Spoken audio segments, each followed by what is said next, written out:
Swimming pool ni Kim Chiu, ginamit sa commercial ni Paolo Avellino.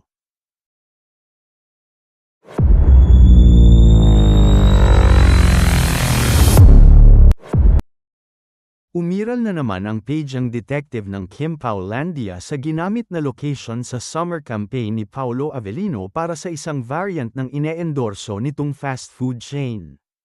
Hindi nakaligtas sa pag-iimbestiga ng mga solid ng Kim Pao ang swimming pool na mapapanood sa commercial. Marami ang napaisip sa pagkakapareho ng pool sa commercial at sa pool raw ni Kimi sa bahay. Ilan sa mga nagdelulo na ginamit sa shoot na ito ni Paolo ang swimming pool sa bahay ni Kim. Sa X-Media, ipinoste ang larawan ni Kim na nakaupo sa pool para sa ini-endorso nitong collagen drink. Itinabi ito sa screenshot ni Paolo na nasa swimming pool rin.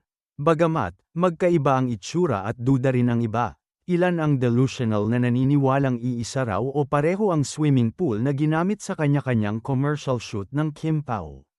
Samantala, sumakay sa trend si Kimi na mistulang fear eater sa kanyang eksena. Bumuga ng apoy mula sa kanyang bibig ang Chinite princess nang hipan niya ang mga kandila sa birthday cake. Say niya, finally joining the trend. Hihihi. Binulabog ni Kim Chiu, hindi lang ang timog, kundi ang social media sa kanyang birthday treat para sa mga tsuper ng tricycle at jeepney.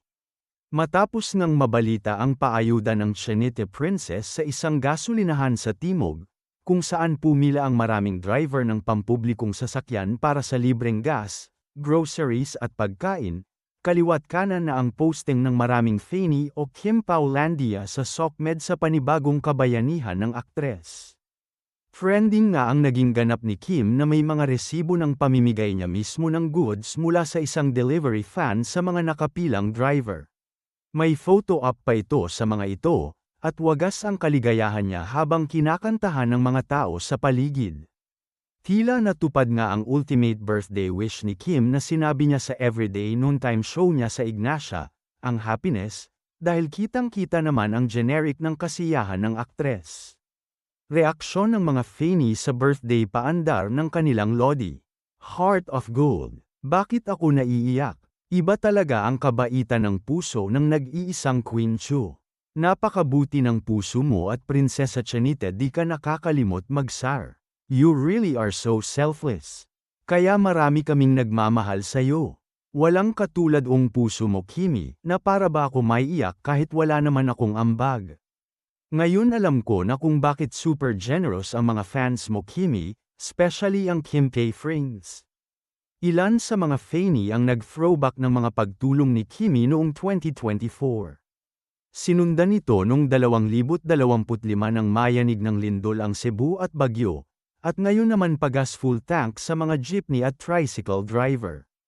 Say nga ni Carlos Miguel sa kanyang FB post. Ilang milyon na ang naibabaghagi ni Kimi sa madlang people for 20 years. She's still sharing her blessings to others. True Queen.